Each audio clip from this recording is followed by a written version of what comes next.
I have these friends, Dan and Sheila. They're podcast hosts. Welcome to Profiling Criminal Minds. I'm Dan. And I'm Dr. Redmond. And we are back for more Those Who Kill. Perhaps our last episode about Those Who Kill? If Dr. Redmond has anything to say about it, it will be. We decided to watch the reboot, as we talked about last week, and it definitely happened. I can't say that we didn't watch the reboot. No, the problem was I watched the first episode, first 2 episodes, and then said, well, okay, I'll watch 3. Might as well, and then 3 kind of started the story going. Yeah. I mean, it took that long. And it did take a while to get the story going. Well, but at 10 episodes, it feels very padded. Also, it might have just been 8 episodes. It doesn't matter. This is 2 episodes. It's a 2-hour story that they, it's Netflix syndrome, right? They have an idea for a movie and then they stretch it out to 8 episodes. It's terrible. It was terrible. No, you're absolutely right. It was. You're not going to have me defend dragged. Really does. That's the only term I can use for it. Yeah. Drag. Yeah, it's real slow. And, plot-wise, nothing we haven't seen before. Nope. Vile and upsetting, but nothing we haven't seen before. Is that a fair description, do you think? Yeah, it is truly. I'm sorry. Talk about boredom. I mean, I don't know whether they were. They weren't doing natural born killers. For sure, they weren't. I thought, no, they're not doing that. What they're doing is Karla Homolka. Yeah, it's Karla Homolka and again. Paul Bernardo. Yeah. And how long did it take you to figure that out? Oh, very soon. Start of episode 3. Yeah, I was going to say episode 3. The minute episode 3 starts, you're like, okay. That's Homolka. what this is. It's the tale of this sadistic woman who finds the tale of this sadistic man who. Sadistic woman switch it. In both cases, the tale of this woman who. Well, we're talking about the fictionalized version, not the Karla Homolka version. See, Karla Homolka, I never felt in the real case that she was the one driving the car. Well, he was already the Scarborough rapist when they met. Yeah, that's what I was going to say. Right? Yeah, but I'm talking about the Criminal Minds version. Oh, of yes, Karla Homolka. yes, that's what they're doing. And this is what didn't I tell you this when I was texting you about it? And I'm going, well, if you wanted to know whether or not they watch Criminal Minds after this, because it's the Criminal Minds version of Karla Homolka, where she is a woman who is full of rage and fury and recruits this aimless, violent man to become her tool. Right? And that's her partner and her tool. Yeah. Barely her partner, more just the guy she uses to do her evil. Except that when he shows up out of the clear blue, right? It was just a god-awful story. It could have been told in 2 episodes. Oh, without any trouble whatsoever. Yeah. That's it. You could have done this in 2 episodes. There were so many little things that were stupid and I don't even want to talk about it. And I'm going, if this is what they're going to do, then why would we watch season 2, season 3, and season 4? No, I know. Now, we may get desperate at some point, but I'm ready to watch Profiler after this. I know. God, how's that? Just go. You finally happened, right? It finally happened. I finally convinced you to watch Profiler. I'm very proud of myself. It took putting you through this to get you there. So, I can't, say that I used ethical means to accomplish my goal, but the goal was accomplished. Yes, well, I'm not sure you wanted to watch Profiler all that much. Well, I've been thinking about Profiler and The Pretender and that age of NBC's Saturday night drama. That's right, folks. There used to be television shows on Saturday night, not stupid football and stupid crazy? Hockey. Well, or no, reality CBC shows always had. Yeah. But that's right. There used to be an hour, 2 hours of drama every Saturday night. And then like Yeah. an episode of Dateline or whatever. I don't Yeah, think it there was- was a third hour. Well, no, and the CBC always ran the hockey game, but there was music. The Don Messer show was before it, and Yeah. and Juliet was after it, and so Yeah, totally. It gets interesting. But yeah, there used to be a more robust offering if you wanted to watch television on the weekend. But we're not here to talk about the history of Canadian and American television. We're here to talk about the depths to which Dutch television can sink. no, Danish. Danish television. Oh my God, I keep doing that. I keep saying Dutch when I mean Danish. That one's on me. This Sorry, is everybody. Danish. It is Danish. This is Danish. You're doing that like I was calling Doing it Sweden. Swedish. Yeah. We get confused anywhere north of Germany seems to be our history, come to think of it. Get north of Germany, we're like, wait, what? Holland, Friesland. Okay, Denmark. Yeah, Denmark's there, and Copenhagen's in Denmark. Exactly. And Oslo is in Sweden. So no. Anyway, never mind. it's the Carlo Homolka story. Yes. Guy is kidnapping women and his to keep them there and torture and sexually assault them, and he has a partner, right, who of course is the one driving him, who he never would have gotten this far without her like managing things for him, and he essentially she keeps him around to kidnap and brutalize and dispose of the bodies of the women she wants to kill because she is so full of fury. And rightfully so. Oh, no, understandably so. Like, I'm not saying this woman is coming from nowhere. No, I mean, when you look at all of this, I go, I'm not totally unhappy with the ending. I'm unhappy with the ending. Yes, I am, because the forensic psychologist, very problematic. Yeah. I do not see how her. I mean, all we can do is complain about this show because it's a basic story. He gets to capture he actually killed this one girl that he was crazy about. He kept her and then killed her, but very quickly, and dropped her into a... No, he didn't keep her. That's the thing. It was literally just he chased this teenage girl he was obsessed with, and he assaulted her, and he killed her, and he dropped her in a lake after stealing her prom dress to remember her by. And then he was obsessed with the idea of her for years and years and years. And as so a every reward, now and then. No, as a reward for helping her kill all the people she wanted killed, she allowed him to build a cell in his basement to kidnap a replacement for her. Yes. And that's the girl and the detective. 6 months ago, this girl was kidnapped. And as the show opens, right, a new girl is kidnapped. And the main detective, feels that there might be some connection because she looks exactly like her, right, between this and the girl who was kidnapped 6 months ago. Oh, and as they're digging into it, they find out about the girl who was killed 10 years ago. Yes, right? Natalie. 15 years ago, Natalie, the first girl.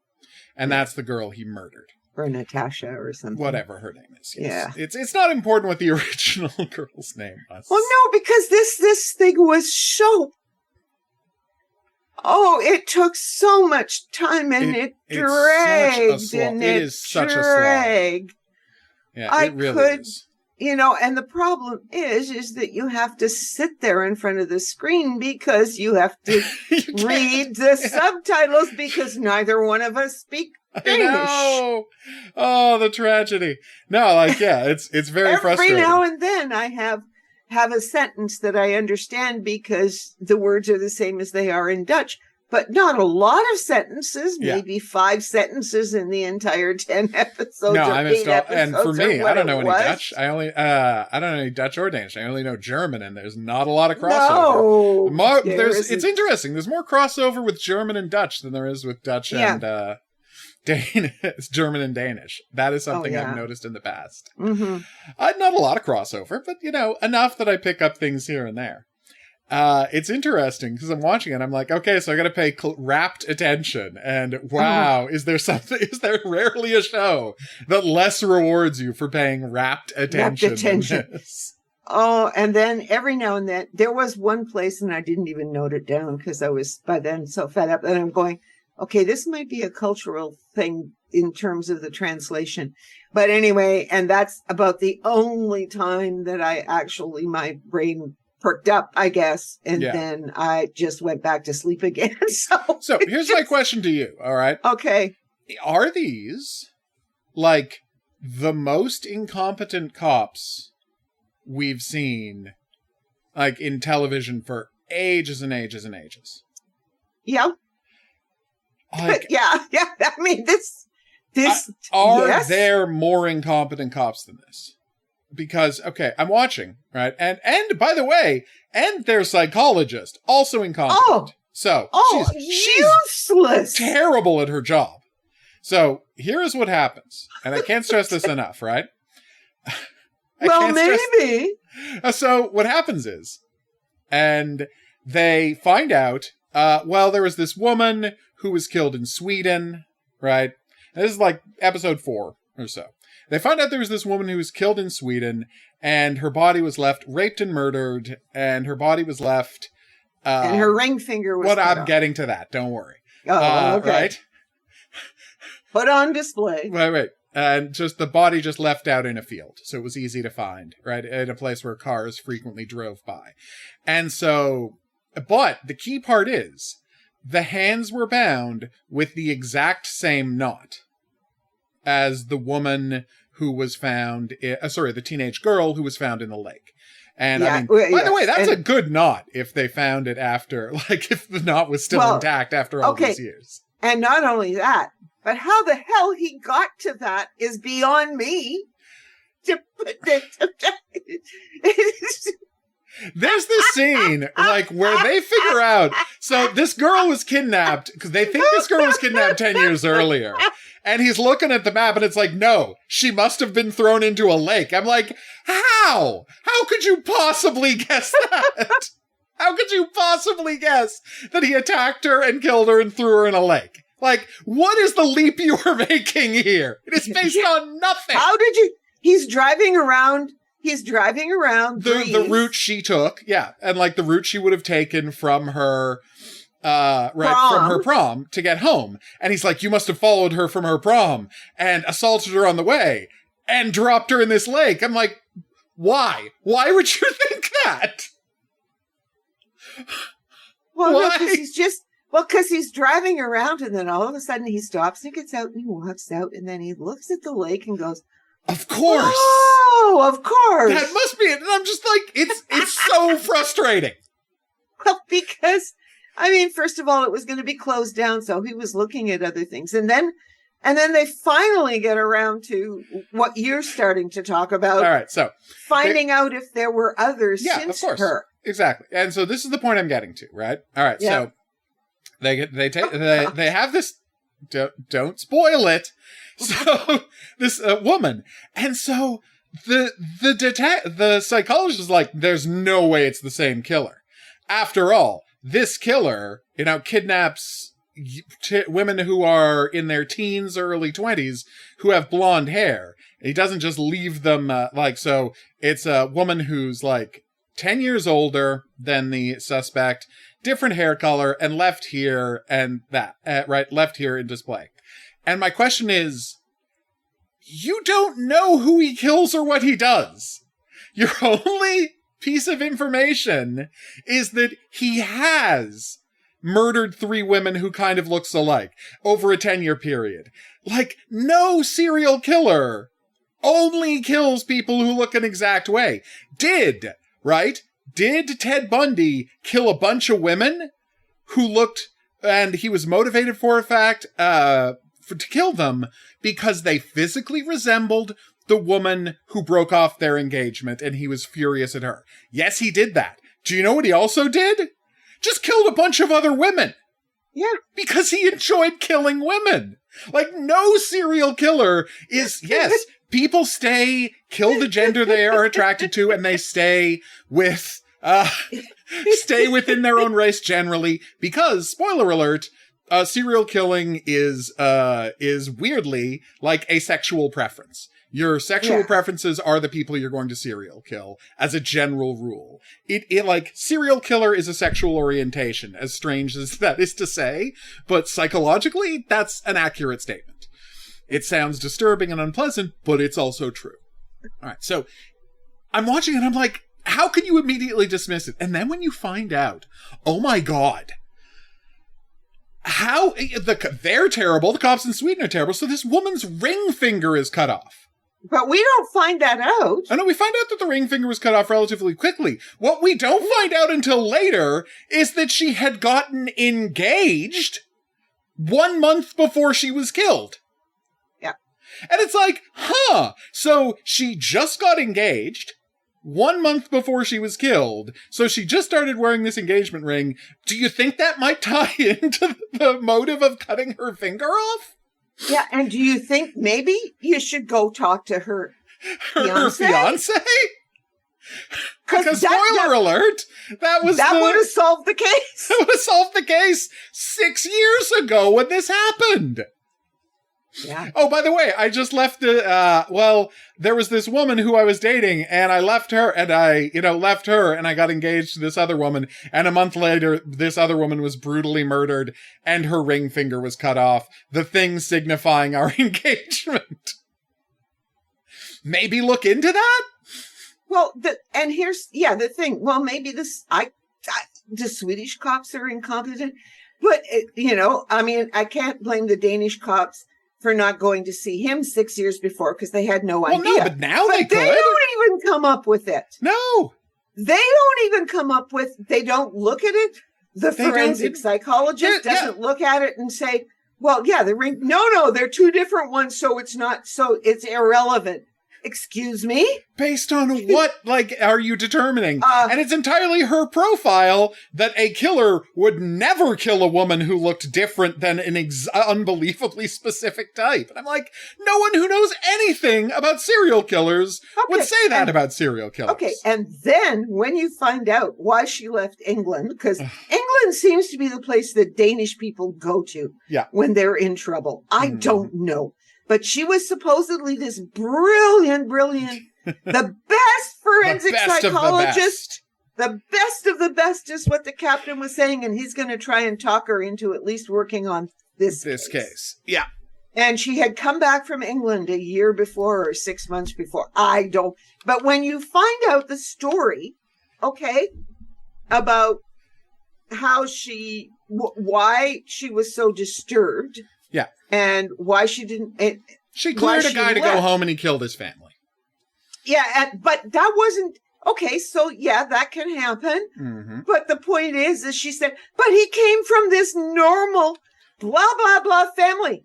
He was sexually abusing a child, which is what he got picked up of. And then I'm going, Menendez brothers, anybody? I know. By the way, plenty of people, also the plot of this episode, plenty of people getting molested and brutalized in normal middle and upper class families. That everybody thinks is wonderful. Yeah. And normal. And I mean, the whole thing, that you really, the only thing they did a good job of is sort of her family stuff. Oh, no. And so you can actually see. I will say that. I will say something good, right? I will say something good about this show, right? Yeah, all of the stuff, I agree with you 100%. All of the stuff about the development of a psychopath and, right, her family and her fury and her motivation for what she does, it all tracks completely logically. I think that whole part of the show was well written. And I have no problem saying that. 100%. Unpleasant. Unbelievably unpleasant. And when she goes to her brother's 40th birthday and she stands up there and just accuses him of, and her parents. Reveals. Yeah. She reveals about her brother raping her and her parents not believing her and sending her off to a boarding school. Damn. Yeah, that was rough. You know, I mean, that whole section was done really well. Exceptionally well. But when they're writing the cops and the forensic psychologist, it's like, okay, the mandate is to drag this out as long as possible. So we have to see people moving. I mean, this woman has come back to help women who she does counseling for abuse victims. Counseling, group counseling for rape survivors. Yeah. Okay. And then she is almost raped and beaten up at one point. Yeah. By actually the serial killer, the man. Yeah. And so she misses a group session. And then when she goes to the next group session, she doesn't tell any of them anything. Nope.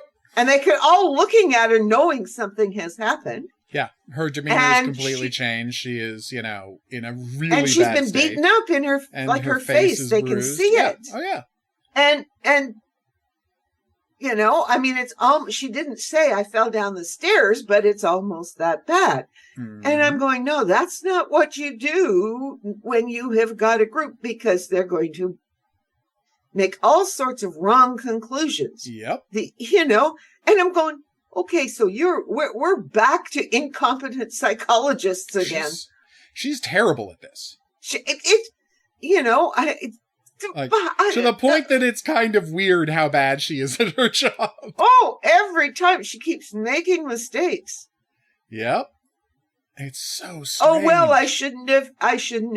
Well, we shouldn't have done. And the two of them and him, he's just like oh my God. Oh, no sympathy for him at all. You actually feel for his ex-wife. Oh my God. He's such a wreck and such a mess. And he is a bully. Yep. And she doesn't call him out on it. This is a woman who is supposed to be counseling women who have been beaten up, who have been sexually abused, who are have been subject to domestic violence. And she doesn't call out this man who treats her like all of this behavior. Crap. Yeah. Who does all. I mean, when he tries to kick her out of the car. He won't keep driving around. Well, that's what I'm saying. Like when he decides he's going to kick her out of the car. And then something happens, so he has to go back and pick her up. Yeah. But he wouldn't have gone and picked her up because they found then the girl that was taken 6 months before. And so he had to go back and pick her up. Here's another part where they are unbelievably incompetent. Like shockingly incompetent. So they find out where the guy they have a lead on who the killer might be, right? They have a lead on who the killer might be, and so they are trying to find him. Okay, do they find the boat first or do they find the farm first? They find the the farm, right? Boat. Well, they have to find the farm first. Well, it doesn't matter what order they find them in. We apologize for getting this part right. Here's the problem. Please. Is that we see what happens because we also follow the male partner. Yeah. And this horrible, horrible mother and her boyfriend who runs the bar. Right? Now, we see that much earlier. Oh, yeah. Every episode begins with a flashback to the traumatic history of the characters. Yes. And then, but they don't go to the farm right away. No, they don't get to the farm immediately. And I'm not sure. I think they go to the farm after they find the boat and the red dress. Yellow dress. Weather? Pink dress. It's yellow. Yellow dress. Don't. Just gonna correct you here. It's yellow. Yes, that's why, because he puts yellow dresses on everybody. On yes. on all his victims. Yeah. So he finds this. There are his victims and her victims. Yeah, and he puts these yellow dresses on his victims, and because it's part of his fantasy. They find out about the farm. But the important part is, so I feel whether they go to the farm first or not. Right? Mm-hmm. It's not important whether they go to the farm first or not.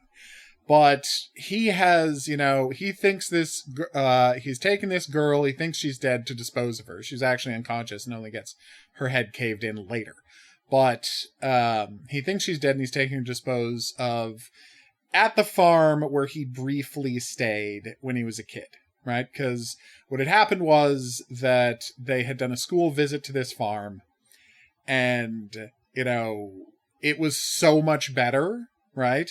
Than his nightmarish abuse he was getting at home, that he just decided to keep going to the farm, right? And his mother didn't care at all that he was going to stay on this farm. But then she found out that she was going to lose her child benefits. And so she, accuses the guy who runs the farm of being a pedophile and goes to bring her kid back.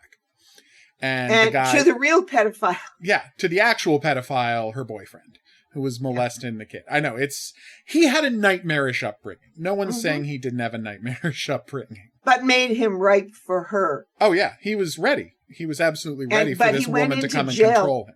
Yeah. Yes, and he had been in jail for a while. Oh, yeah. Which is why, but the minute he got out of jail, he went and killed his mother. He tied her up in the room. Yeah. That she used to tie him, she used to put him in a room and lock him in when she went off to do things. And one day she went away for 3 days. And it was so awful for him, without food or water, and he had to drink the water out of a snow globe to survive, which, yikes. Yeah, this guy had a rough time. He had a very rough time. And so when he was a teenager, right, he met this girl. Karina, the villain. Steen. Her name is Steen. Steen. Oh, Stina. Stina, yeah. Stina. And, right, and she had essentially seduced him into, beating her brother to death. And he was almost killed, right? Yeah. After the brother had raped her, right? Yeah. Beating him and seduced him into doing that. And then they stayed together a bit, and then he went to jail, and he went back to her after he got out of jail after killing his mother. Yeah. And they've been he just together locked her ever in the since. room. He tied her up. He locked her up and he left her to die of thirst. Yeah. It's with the snow globe in the room. The snow globe in the room and the fisherman's knots. Yeah, and the fish tied with the same fisherman's knots. So he goes, right, and they find the farm and they find these other victims in the pit, this horrible pit where I guess you throw corpses.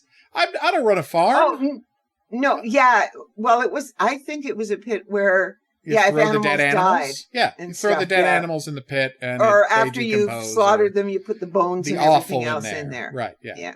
There, whatever it is. I like that in my head. No, animals just die of old age. No, it's a farm. They murder the animals. Of course they murder the animals. and the thing is that he would murder them for his own use. And therefore, what he didn't use, this was a pit where they would put it in, but he hadn't been running an active farm in like 10 years at this point. Yeah. It's just land he lives on. He's not running a farm anymore. Because he's too old to work the farm in that way. And so what we find out is that the killer, right, has been coming and bringing the bodies of the woman that Steen kills and hiding them in this pit. And what gets interesting is, so they find these bodies, right? They find these bodies. Yeah. And while they're there, he drives up to dispose of the body of the latest victim, right? The woman the girl who he had kidnapped 6 months ago that the cop has been looking for, right? Yeah. And they do a chase and the guy gets away. I mean, that's all well and good, right? But this is after, right? This is all after the cops have been and gone. Yeah. And I know that you have no idea when this guy's going to come back, but he revisits the place. But, I wanted to criticize them for not setting up, a perimeter of some kind, but they have no reason to believe he's going to be on his way there. Right? So that one I'm not going to criticize them for. It's weird that they weren't able to close off roads or anything, but you know what? It's a complicated, the backwoods are complicated. Sure, that's fine. then they find the boat. And so they get told by this homeless guy that he often hangs out at this boat. Yeah. And that time I did not forgive them for not setting up a perimeter. I couldn't believe it. Why are they not like, oh wait, he often goes there? Well, maybe let's watch it and see if he turns up then. Oh no, our forensic psychologist and our cop just gonna go stomp around. And in an amazing coincidence, they are there while he shows up. Like, so? Guess what? He runs away. So he flees and he knows they're onto him and he's able to tell Stina about that. Like, oh my God, how are you so bad at this? How are they so bad at their job? Oh, and then that's why he attacks her, to try and get the dress back, because he's obsessed with this dress. Because, he's, he has this elaborate fantasy life like all, serial killers do. He has this elaborate fantasy life of this relationship with this girl he killed back when, he was just like 20 whatever and she was a teenager, leaving her prom. And he's still obsessed with that idea. And of course Stina is disgusted with him for still being obsessed with her. But she's a serial killer too, so you can only take you can't really say that she has an ethical leg to stand on. Yeah, well, they do find, and they do manage to at some point, but way too late in the game, look for other potential missing women. Yes. But they find, I shouldn't even say that. They don't even go looking for them, really. They stumble into it. And they find them, they stumble onto it because they get the bodies out of the pit. Find 3 bodies in the pit. And so then they have to try and come up with names for those 3 bodies. Yeah, and then that's how they find out. That's how they find Stina, because she was a volunteer at this women's shelter. Yeah, where all of the women were grabbed from. Yes. Yeah. Took them an awful... Oh, it was just like... Yeah, and she picked on women who were, not legal immigrants. So if they disappeared, everyone would assume they had just, left the country. Yeah, gone back home. Yeah, or moved somewhere else. People were having trouble with the system. And then the poor last one that he kidnapped. Mind you, at least she survived. Yeah, no, at least she survived. But she gets dragged out. And then, as if the rest of this wasn't preposterous enough, then they catch Stina, right? Uh-huh. And they haven't caught him yet. He's still in the wind. And she manages to escape from prison because they handcuff her in front and don't really pay attention to this serial killer they've got. Well, the plot needed her to escape. Do a better job of explaining how it happens then, if the plot requires her to escape. Do it better. Do a better job if the plot requires her to escape. You can't just have her escape. Apparently you can, though. Apparently I'm wrong. Apparently you can just have her escape. And it's fine. And she takes the girl. I mean, we're not even going to talk about how the girl was...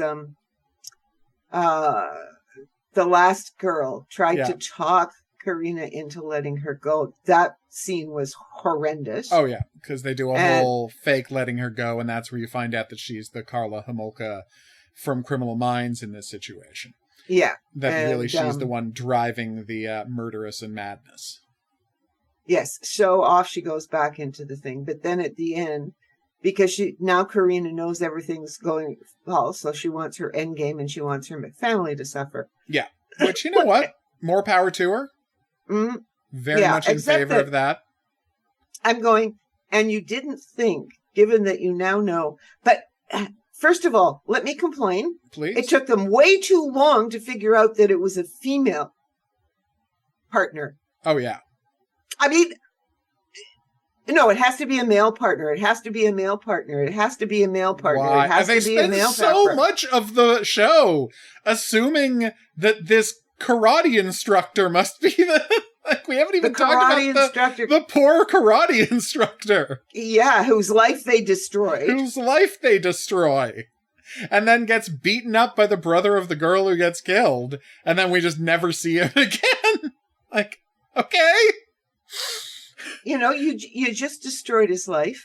Yeah. And then the show just forgets he exists.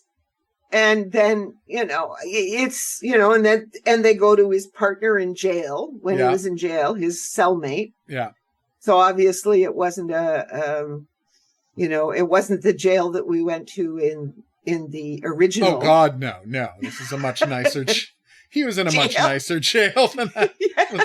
So he had a cellmate. And so they go and, and it's just like, okay, they spend way too much. As I said, this thing could have, you could have got Criminal so much Minds out of managed to do it in one episode. Yeah. So.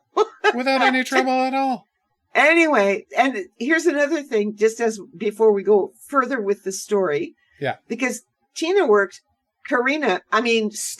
actually works at a car rental agency. A car rental agency. Yeah. So that was interesting. But it fits in. Anyway, so they decide, and this is where I wondered whether, my first thought was, how stupid can you be to put them into their summer place? I know. No, but the point is that Karina has to go and talk to her niece. Yeah. To find out where he is, and then needs to have instructions to how to get to their summer place. So I think she doesn't need instructions. Been, she doesn't need instructions. She uses the Find My Phone to find out where the father's phone is. And once she sees on the map, she's like, oh, okay. It's there. Yeah, she can see it on the map where she's going. But I'm not sure. If it was the family summer place, she would have known how to get there. And but she wouldn't know that. I think she did know how to get there. Like, she didn't have any trouble getting there once she knew where they were. Yes, and then they come up and kill. And my problem is the two cops sitting there. How are the cops watching the place this incompetent? I know. I mean, again, she just comes up and kills them both. Like, how did you not see her come? Like, she's dangerous. Like, she's a murderer. She's a serial killer who assaulted two cops and is driving around in a stolen car with the cop's gun. You know this, and you guys are just like hanging out in a car? Yeah. I'm just going, okay, so policing is not really that. Are they not taking this seriously at all? And also, like, just hide anywhere. Why are you not, phone? I mean, you wouldn't assume she could trace the phone, but, like, the idea that the niece only mentions when the plot is super convenient that she saw her aunt, like, no one has mentioned, when this aunt, who's got a pretty big problem with her brother, quite understandably, when she... After the 40th birthday party, because the niece was there. The niece was there. Right? And the wife was there. Everybody was there. And so everyone knows she's got a real problem with this family. And yet, the minute this woman escapes from prison, they don't immediately go and secure the niece. Yeah, I don't know why she was still at the school, because the plot Why was she still at the school? No, because the plot required it. And that's what I'm saying. Yeah. Like, it's so lazily done. Yeah, it was just... because what they wanted you to think was she was going to kidnap Olivia. Yeah, Olivia's I just assumed niece. That was definitely a possibility. I mean, I assumed she was just going to, murder her parents and brother. But, the niece could have easily been kidnapped. Like, I could see her doing that. I don't think she was interested in Olivia or her mother. Oh, no, not at all. Because they had nothing to do. So she's fixated. Quite understandably. For sure. And, and the brother shows up at the place. Oh, that was a god awful thing too. Okay. Yeah. You just wanted to throw in one more of these, eh? I know. So then, but Stina does get to the house. She gets inside. She has Emma, the last victim who is still alive with her, because she's going to show Emma, who has this wonderful, caring family. Yeah. What a true family looks like, what her family looks like, right? So that's what she's going to do. Okay. Yeah. Okay, this is gonna be good. Well, anyway, it was good. Who sent her to the boarding school? And she thought her father. But it was actually the mother sent it to the mother. And I just love, like, if you're wondering how terrible this family is, there's like, okay, well then you can go. You can stay if you want to, but if you want to leave, be my guest, father. So the father immediately tries to leave. And she shoots him in the back. Of course she does. In the head. No, in the back. Yeah. He's fine. Oh, in the back, yeah. Yeah, he's fine. It's only the brother who dies. Right. But no, the father's fine. But he gets shot in the back, and I'm like, he immediately just ran out on his family the minute he had a chance to. Because of course he's this terrible. Like, you don't accidentally end up with a family this terrible. You know, you got to be putting in the work to make your family this terrible. Yeah. Yeah, and this father is obviously not doing a great job. But yeah, that was such a nice surprise when the father's like, just yoink, and disappears. It tries to disappear. Tries to run off. Oh my God. So it's a bleak episode. And then at the point at which you assume the psychiatrist would try and like relate to her, talk to her, like the cop just goes in and waits for the Stina to be distracted and then like hits her with a chair and gets the gun away from her. Like finalizing the utter uselessness of the forensic psychology. Yeah. As a character. But like, at its core, the show really does have something to say because it is a show about, you know, like how all of the awfuls, killers are created. Not only how they're created, but how in this woman's head, fully embracing the like both the active and passive misogyny of society, it was her only way of surviving. Right? She had been the victim of this women being treated as objects, and her only way of mentally surviving was to embrace that worldview. Right? Yep. She had to become the thing that had oppressed her for herself to survive. And I mean, it's not a good message, but it is a coherent worldview, right, that the show is representing. Like how this woman could wind up this monstrous. Well, she was turned into a monster. And the show's very clear about that. The fact that she was turned into this monster. And like, there had to be problems even before that. Oh, of course. Because she was always a problem child. Yeah, no, she had issues beforehand. Right? She was, but, you know, who the hell knows when that started? And as she said, her brother started creeping on her when she was 12. Yep.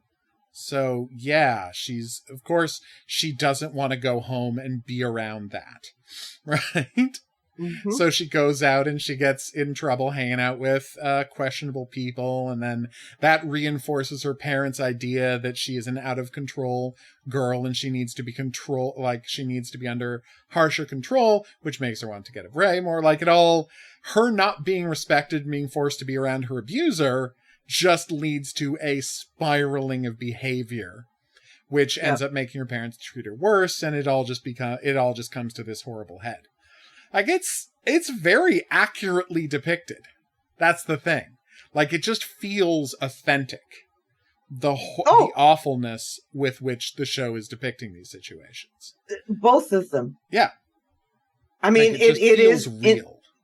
In that sense, there is no question what creates them. As I said, the thing that we've always complained about Criminal Minds, no coherent idea. It was never consistent across the board. Yeah. In Criminal Minds because they just didn't think about it. Whereas here, they know what they're saying. They know what they're saying. It's just that you have two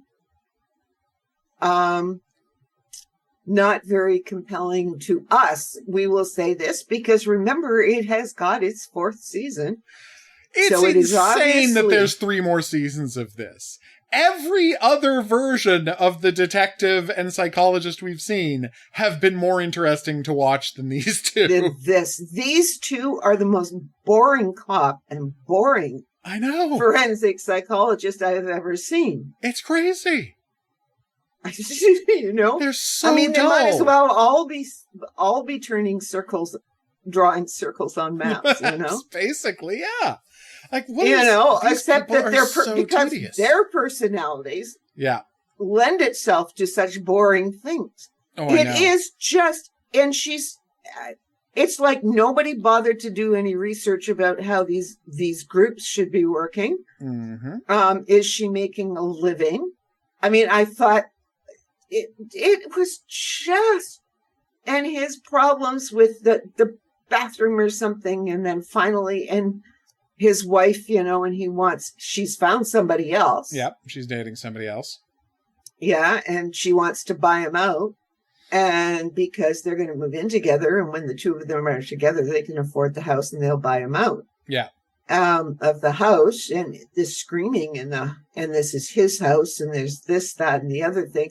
Like, he is just a standard case of, he is just a lighter version of Andreas.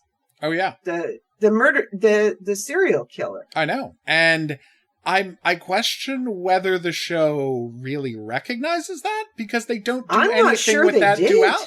Because that's what I'm saying. They don't do anything with that duality. If they had done something with the duality, I would have feel like maybe the show was recognizing what they're doing here. But then nothing ever comes of it. And I'm like, and the fact that the forensic psychologist sits there and takes it. I know. Without calling him out on any of it. When, this is dealing with this kind of men, not dealing with the men, but dealing with the ramifications of this kinds of men's actions is supposedly your entire job.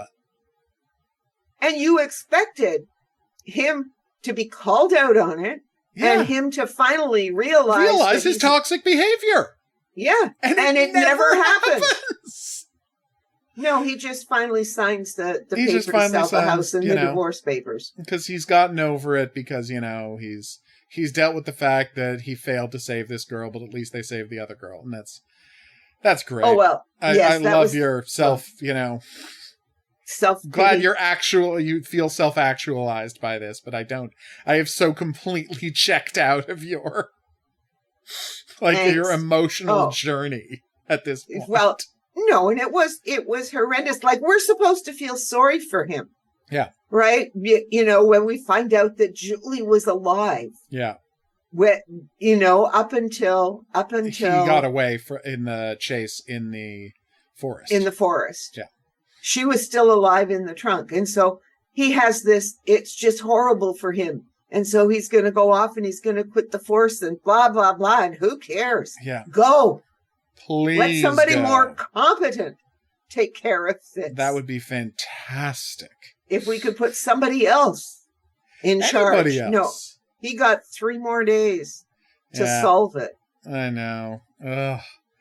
But yeah, the contrivances of the plot, the awkwardness, the fact that these plot threads come up, they never go anywhere. And all of the stuff with the karate instructor, right? The guy who runs the karate gym. It honestly feels more than anything else this is the part where we didn't have enough story, so we had to come up with a way to spin out 2 more episodes out of this. Because this plot line that comes from nowhere and goes nowhere. No, it was useless. As I said, they should have set this up, if they had I could have seen this taking, 2 or 3 episodes to do. Yeah, if it was a 3-episode, this was a 3-episode miniseries, I would have accepted that. And then done another 3, because that's what happens with some of the British shows. They do either 2 or 3 episodes. They'll do 6 in a year or 9 in a year, but they do 3 Arcs. story arcs. Yeah. Cracker was like that. Cracker was like that, and that's why Cracker was the best show ever. Yeah, because it gave you time. Well, it gave you time to to fully flesh out the story. But more important than that, they only told the story for as long as the story needed to be told. Yes, and that's the point. This thing is so padded, and it's so much longer than it needs to be. boring. There is no excuse for the story being as long as it is. There's and just not that much plot.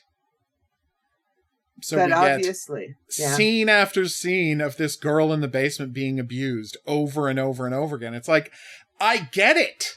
I understand what's happening here. I don't need to keep seeing it over and over and over again. But so we keep going back to her torture in the basement, and I don't know why. Like, why do we keep coming back to this? So it really bothered me. Because they have to fill it out. But you're right. I mean, that is the only real reason and is they needed filler. They needed to spin this thing as long as they could. Yeah, and we haven't even talked about the burial, the funeral for Natalie. Yeah. Or Natasha or whatever Stina her name goes was. Stina goes and films it all so that he can see it because he can't leave the house. Yeah, because they're looking for him. Well, they know the killer will be. Is. Yeah, they know who he is because they were at the farm, right? And that's what led to the chase. And this is after a body's been found and they're having a funeral, right? And so obviously they know who he is, so he can't go to the funeral because they'll be looking for him. So she goes, and the reason they don't find her sooner is because they assume they're just looking at the men. Well, it's like, why would you not try to find out who everyone at the funeral is? Like, just what? There's no downside. Because they filmed the whole thing. They filmed, but they take no steps to identify people who are at the funeral. Like, they don't go to the parents and say, here's everyone at the funeral. I want you to point us. Yes, it could be someone she knows. Obviously, in real life, it's more likely her killer would be someone who had a previously relationship with her, because that's how, these kinds of crimes work. But the fact is... But is there somebody here you don't? Exactly. Why would you not just say to the parents, is there someone here you don't know? And then... Who really looks at us. But it doesn't even need to look out of place. I mean, the fact that she's wearing sunglasses indoors and a headscarf to make it so no one can recognize her does make her look out of place. So you'd think that would be worth checking into. But yeah, like, fundamentally... Right? Why are they not going to the parents and saying, here is every single person who was at the funeral. Tell us anyone you don't recognize. Anybody. Yeah. Because like you say, at that point, they still, they're assuming it's a man, but they're 100% certain by that point that the killer has a partner, because the killer has to have a partner. So why not just say, okay, well, anyone you don't recognize, point it out to us, and we're going to check into everyone. But don't. I guess they didn't have the budget for it. They didn't have the budget to catch a notorious serial killer in Denmark? I don't know. I have no explanation. I mean, what else are they looking for? Elks that are running wild? It's Denmark! How much crime can there possibly be? Like, the original premise of the original show was that there had never been a serial killer in Denmark, and so it was a new kind of crime they were dealing with. And then they dropped that right away, and there's like a serial killer every week. Yeah. Like, the whole idea that this was a new kind of crime kind of get dropped after the pilot. Well, yes, but when you see this one, you go, oh, yeah, well, maybe they're, like they have been overlooking things. That's like true. They don't have consistent databases. Like they don't have connected databases. Yeah. So that they can check for missing women, right? Yeah. No, it is difficult for them to find the information they need. That's true. Yeah. That is clear. But because even after they don't have the information they need, they're still not good at using it. Well, no, that's the other thing, right? I mean, obviously, yes, they haven't watched enough Criminal Minds. You can never watch enough. They need Merlin. You understand? You need a Merlin to solve these things. Yes, but maybe in Denmark things are not as data driven. Yeah. Data That's driven as entirely they possible. are here. Yeah. Yeah, no, So- that is entirely possible. But There isn't it's much a else. frustrating. It's a frustrating season of television. Yeah, Because it goes for so much too long. And if I hadn't moved to 3 and thought, well, okay, they're doing the Carla Homolka, let's see what they're doing with it. Let's see what they do with it. Yeah. There's a few other things, but yes, it was at the season when I watched 3, I went, oh, okay. And I wanted to know how long it would take you. Yeah. And in 1 and 2, you have no inkling where it's going of anything, and then you get to 3 because and you're like, spending okay. so friggin'. You could have, well, first of all, the first 2 episodes should have just been 1 episode introducing everybody. Yep. But no, you have to have this politics. And then there's I guess she was the chief of police. Yeah, she's the chief of police. Yes, that woman that came in periodically to show up to say, yeah, but the media, Yeah.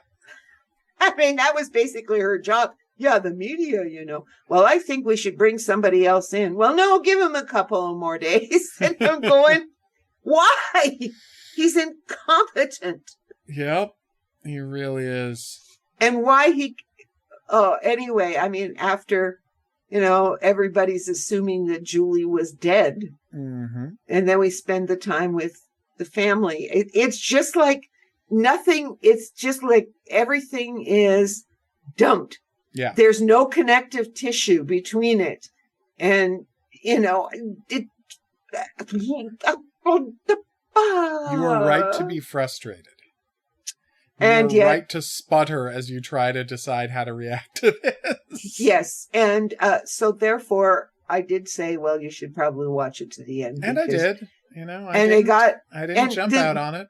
The story was interesting enough to see what they did with it, because there is this weird relationship between these 2 people. Yes, she's driving it, but yes, she lets him kidnap girls that look like the one Natalie he was obsessed Natasha, with. the one he was obsessed with.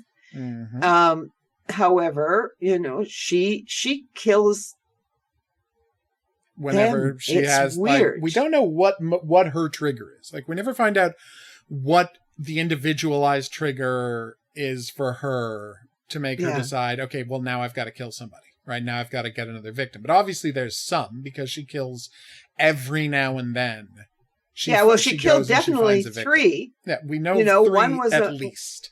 A Muslim girl. One was a black woman who was on the street homeless. Mm-hmm. And the other one was the prostitute. Yeah. Yeah. So those were the 3 that were killed, and they are so far removed. But they should have. And again, those are just the 3 we know about. Like, she could have had other victims with him, because she also had him kill the fiancé. Yes, because we're not forgetting. Let's remember the fiancé, and she certainly tried to kill her brother. Yeah, she had him try to kill the killed. brother. Yeah, like there is entirely possible there are other victims out there that we don't know about. We only find out about the victims whose bodies wind up in the pit. Yeah. Like, that's the only victims we know about, and there's no reason to believe all of the victims wound up in the pit, because we know at least one other who didn't. Yeah, because the ones in the pit are her victims. Exactly. And so what happened to his other victims? We don't know if he had other victims. Like, we don't know if he just started kidnapping women again. Right. Well, no, the kidnapping was a new thing that probably started 6 months ago. Now, he might have done it before. We don't know. We never get any information about that. So it's possible that, like, because of his moodiness, she finally agreed to, like, give him this after all of these years of using him as a tool to kill for her. Like, only 6 months ago did she finally do this for him. We don't know for sure. We can't say what happened in their relationship, because it's interesting. We found out all of this stuff about her past from their past, from his childhood until she's a teenager, sent off to the boarding school, right? Mm-hmm. But we find out effectively nothing about their lives together since he got out of jail and started killing. Yeah. For her, right? And she started getting him to kill people for her. Or, well, she did the killing, But he's Yeah. like doing the abducting and beating women up and assaulting them all for her, and she does the actual killing because that's what she enjoys. So we don't know exactly when that happened. I mean, it's possible that, like, because we don't know what happened, it's possible that this whole basement thing was, like, happening to those girls who wound up in the pit.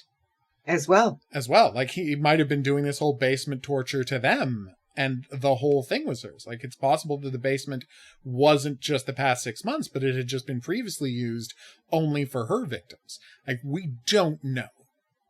Yep. We never get any information. And you'd think with 8 episodes, right? Yeah. They would find time to give us more information about these things. But no, they never do. No. It's so frustrating. Anyway, It is a frustrating show. Yes. So I really do think that we're not going to. No, I mean, at least not right now. No. I don't need to waste my time. We're definitely over the not. Next week. What we can say is we're not in the mood to turn around and watch the next episode. So the next season, yeah, the next season. We're going to move on to something else. We might just watch a movie to cleanse our palate before starting Profiler, which we have all of Profiler, so that's fun. So we may do another thing in between. Just watch a movie, clear our heads, see how we feel, you know. I've been trying to track down the show that Matt Gubler is going to be in a remake of, but I can't find it anywhere because it's a German TV show. So not a real shock that we can't find an English language version of it. Or even a German language version of it. Well, I found one episode in German, but it wasn't the first episode. So it's like, I'm not going to bother with this. So I will keep looking. I mean, look, this episode, going up at the end of December? This episode we're recording right now. So we've got a little time to track it down and figure it out. And who knows? Maybe within that window, we will have changed our mind and watch the rest of Those Who Kill. And next week you'll hear from that. But right now, I do not think that's likely at all. I don't think so. The odds of it, I think, are pretty long.